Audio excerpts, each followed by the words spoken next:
after I had looked through all the profiles, I kind of had a list of things that I was looking for. I had some very specific things that I was looking for, and I had kind of just decided that I really liked this Rhonda lady. I read her profile. I knew all about her son who had passed away, and I just kind of felt like I could connect with her personally. She knows what it's like to be a mom, and she would know what it was like to lose them. Even though it was a very heartbreaking and hard decision for me to make, I think I made the right decision. I couldn't have asked for a better mother to raise the kids. My decision with the open adoption, I knew that that's what I wanted from the beginning. I didn't want anything closed because I already have 2 kids, and I knew that I couldn't just have another baby and just not know really what was going to happen. And I think that having the open adoption side of that has really, really helped me long-term with dealing with it in the first place. I know that if I call and I need any kind of support, I know that the agency itself will be there to help with that, for whatever it is.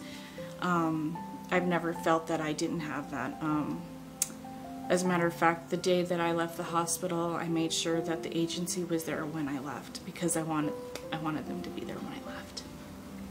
So, I mean, I don't have any questions or doubts about the support that I'm going to get here, whatever it need be.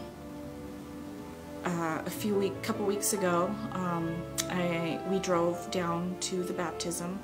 It was a wonderful experience. I took my mom, I took the boys, and we all took the long trip down south, and it was really good.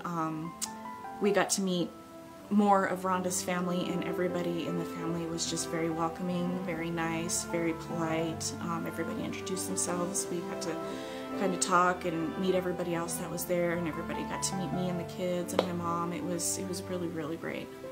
Hi, my name is Rhonda, and I would love to share my beautiful story with you about my son Patricio and my new arrivals, Maximiliano and Mariquita. My story starts 5 years ago. My beautiful son was born on my birthday. He shares my birthday with me. He's my birthday gift. And on day 25 of his life, Patricio woke up crying. He was a happy baby, and so this cry had never heard before.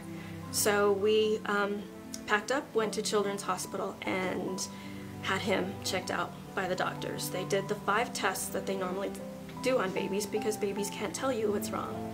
And the last and final test that they do is a lumbar poke.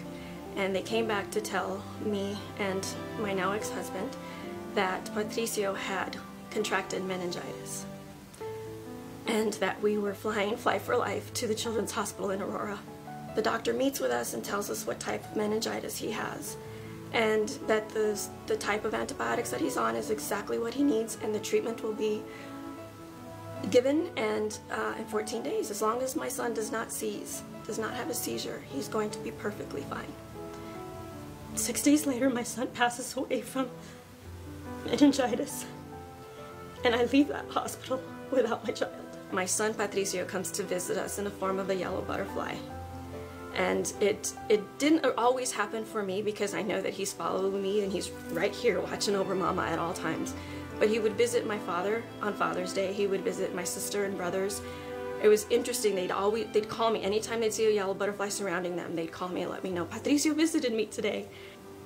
I was determined to be a mommy again, so I chose to go through IUI 5 times. And there was a topical pregnancy, a chemical pregnancy. There was just a variety of different things that happened, and my body was just trying to tell me that this isn't, you becoming a mommy is not going to happen this way. January 1st, I started doing my homework and started researching adoption agencies. And through this process, I've had recommendations from other people that they went through this agency or that agency, and so I did my homework and I found adoption agencies online and decided, I called and talked to Ginger, and Ginger told me that there was a waiting list. And I said, okay, well, put me on that waiting list, because I was number 63 on the waiting list. I remember that. And I was still very hopeful this was going to happen for me. I would call Ginger on a monthly basis and ask what number I was, if I had moved up, and how quickly I was moving up. So I get a phone call in June.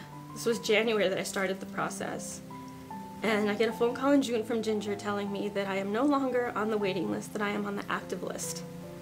And I was ecstatic. It was a feeling of, it's happening. It's really going to happen. I looked up and I see, through my sliding door windows, I see 2 beautiful yellow butterflies fly across the pathway. So, on September 2nd, I received a phone call from the adoption agency, and my heart just fell. I saw the call and it said adoption agency. I saw that on there and my heart just fell. And I went downstairs. They asked me that they needed to talk to me and to get to a place where we could talk and a place where I could sit down.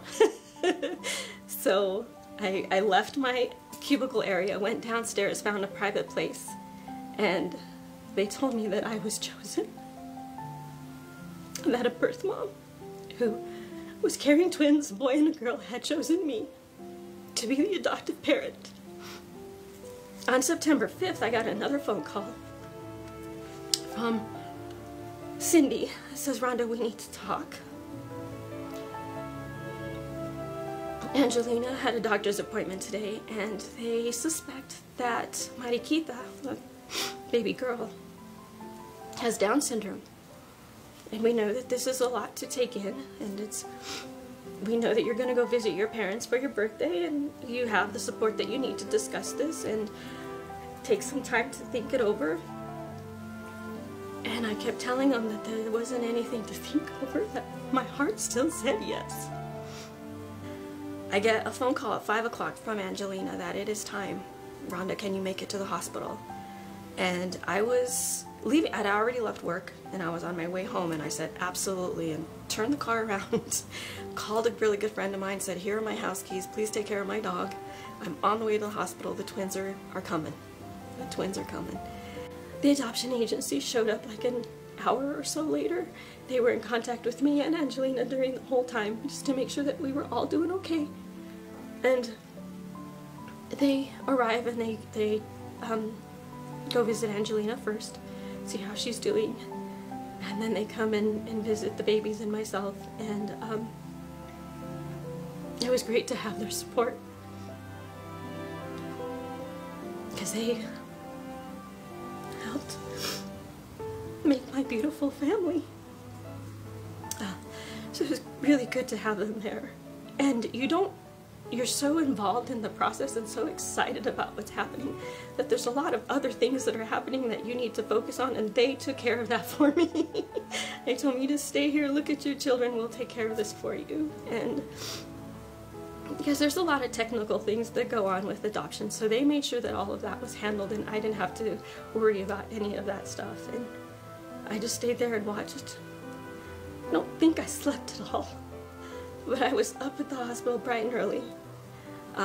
So I had them home December 15th, as I had both babies at home, and it was just magical to walk into the house and have not one, but 2 babies.